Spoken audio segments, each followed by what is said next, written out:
बिस्मिल्लाहिर्रहमानिर्रहीम। अस्सलाम वालेकुम बच्चों, I am Zain Tabassum Zain Academy की जानिब से एक और न्यू वीडियो के साथ आप लोग की खिदमत में हाज़िर हूँ।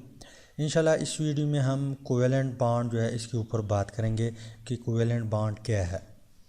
तो पिछली वीडियो में हमने आयनिक बॉन्ड डिस्कस किया था कि आयनिक बॉन्ड जो है एक एटम जो है वो इलेक्ट्रॉन जो है वो लूज़ कर देता है और दूसरा एटम उस इलेक्ट्रॉन को क्या करता है, एक्सेप्ट कर देता है। जिस तरह मैं यहाँ पे एग्जांपल देता हूँ NaCl का।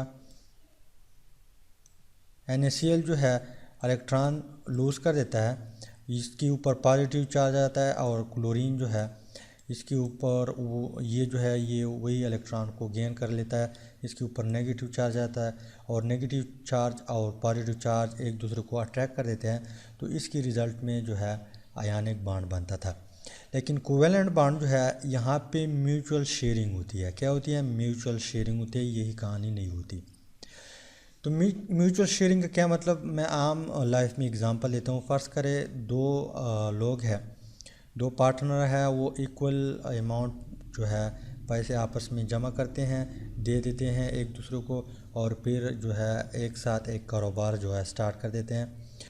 तो यहाँ पे भी यही मामला है, एक एटम जो है इलेक्ट्रॉन शेयर कर देता है और दूसरा एटम भी इलेक्ट्रॉन शेयर कर देता है। तो इसके रिज़ल्ट में एक बॉन्ड बनता है जिसको हम क्या कहते हैं, कोवेलेंट बॉन्ड कहते हैं। यहाँ पे मैं एग्जांपल देता हूँ, एक हाइड्रोजन है, ये उसकी शेल है। यहाँ पे इसके पास एक पॉजिटिव चार्ज होता है न्यूक्लियस में, और यहाँ पे नेगेटिव चार्ज होता है, यानी मतलब ये है कि इलेक्ट्रॉन होते हैं। यहाँ पे एक दूसरा हाइड्रोजन है, इसकी न्यूक्लियस में एक प्रोटॉन भी होता है, और यहाँ पे क्या होता है, यहाँ पे इलेक्ट्रॉन होता है और यहाँ पे नेगेटिव चार्ज होता है। तो ये यहाँ पे ये इलेक्ट्रॉन शेयर कर देता है और ये भी शेयर कर देता है। तो रिज़ल्ट में क्या होता है, रिज़ल्ट में एक बॉन्ड बनता है जिसको हम क्या कहते हैं, कोवेलेंट बॉन्ड कहते हैं।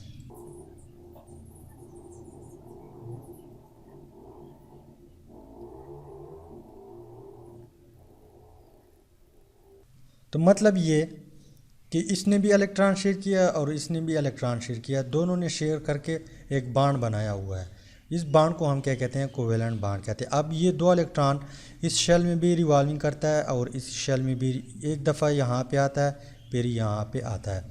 तो यहाँ पर भी रिवॉल्विंग करता है, यहाँ पर भी रिवॉल्विंग करता है।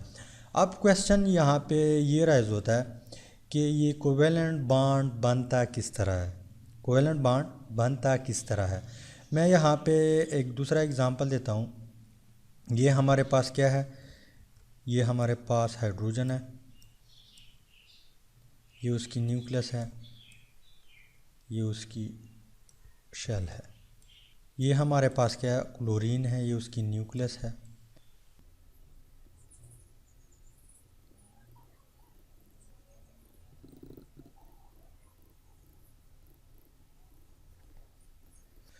तो यहाँ पे मेरा मतलब ये है कि ये कोवेलेंट बॉन्ड बनता किस तरह। ये हमारे पास हाइड्रोजन है, ये क्लोरीन है, यहाँ पर भी इलेक्ट्रॉन है, इस शेल में भी है, इस शेल में भी है, लेकिन मैंने वैलेंस शेल में डाल दिया इलेक्ट्रॉन को।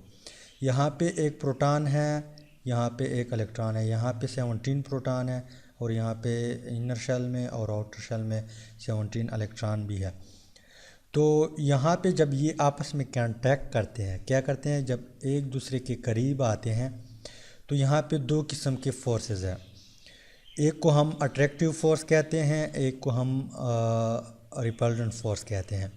इस पे नेगेटिव चार्ज है, इस पे भी नेगेटिव चार्ज है, इस पे भी नेगेटिव चार्ज है, और यहाँ पे जो न्यूक्लियस है इसके ऊपर पॉजिटिव चार्ज है, यहाँ पर भी जो न्यूक्लियस है इसमें भी पॉजिटिव चार्ज है।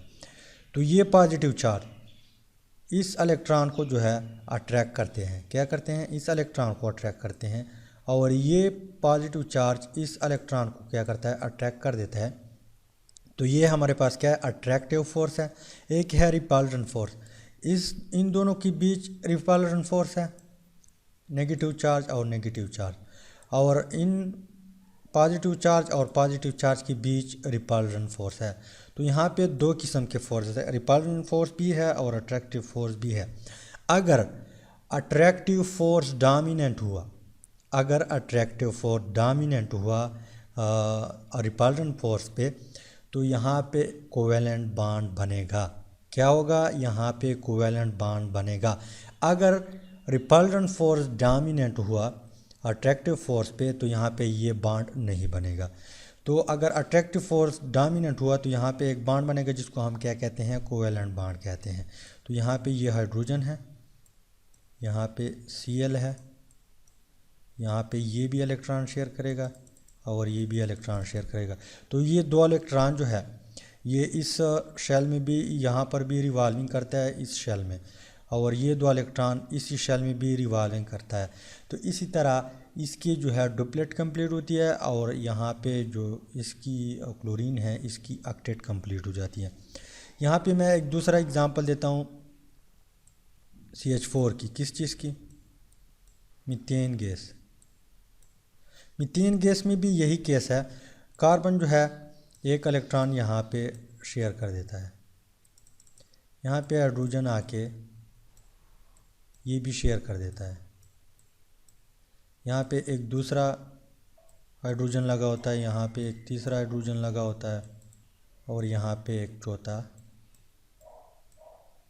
हाइड्रोजन लगा होता है। तो ये जो है ये हाइड्रोजन के इलेक्ट्रॉन है, ये क्रॉस से जो मैंने रिप्रेजेंट किया हुआ है, और ये डॉट जो है ये कार्बन की इलेक्ट्रॉन है। तो ये क्या करता है, ये इलेक्ट्रॉनों को शेयर कर देता है।